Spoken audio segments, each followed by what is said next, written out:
হয় নমস্কাৰ। আজি হোজাই জিলা নিখিলপুৰ ছাত্ৰ সন্থাৰ উদ্যোগত আমি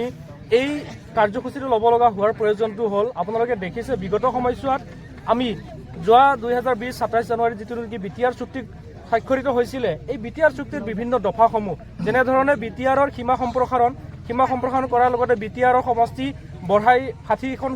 মানে বনাই ইয়াৰ মানে যিটো ডিপাৰ্টমেণ্ট বঢ়াই দিয়া আৰু লগতে ডাইৰেক্ট ফাইনেন্স মানে ভাৰত সংবিধানৰ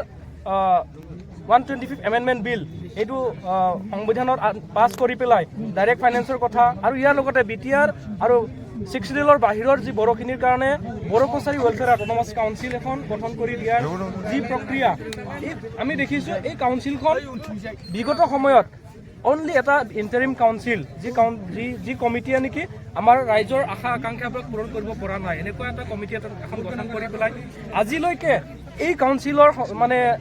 অধীনত থাকিবলগীয়া গাঁওসমূহ নটিফাই কৰা হোৱা নাই। ইয়াত যিখিনি সমষ্টি ডেলিমিটেশ্যন সমষ্টি গঠন কৰাৰ কথা প্ৰক্ৰিয়া আছিলে সেই সমষ্টি গঠন কৰি দিয়া হোৱা নাই আৰু লগতে ইয়াৰ যি সাংবিধানিক মৰ্যাদা দি পেলাই ইলেকশ্যন পাতি দিয়াৰ কথা আছিলে, আজিলৈকে এই কাৰ্যসূচী অসম চৰকাৰে ৰূপায়ণ কৰা আমি দেখিবলৈ পোৱা নাই। গতিকে আমি আজি বিগত সময়ছোৱাত আমি DC অফিচত গৈ পেলাই আমাৰ DC মহোদয়ৰ জৰিয়তে অসম চৰকাৰ তথা ভাৰত চৰকাৰক আমি মেমৰেণ্ডাম পঠিয়াইছোঁ।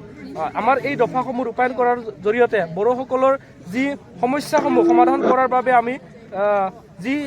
কাৰ্যসূচী ল'ব লাগে বিগত সময়ছোৱাত আমি কৰি আহিছোঁ আৰু সেই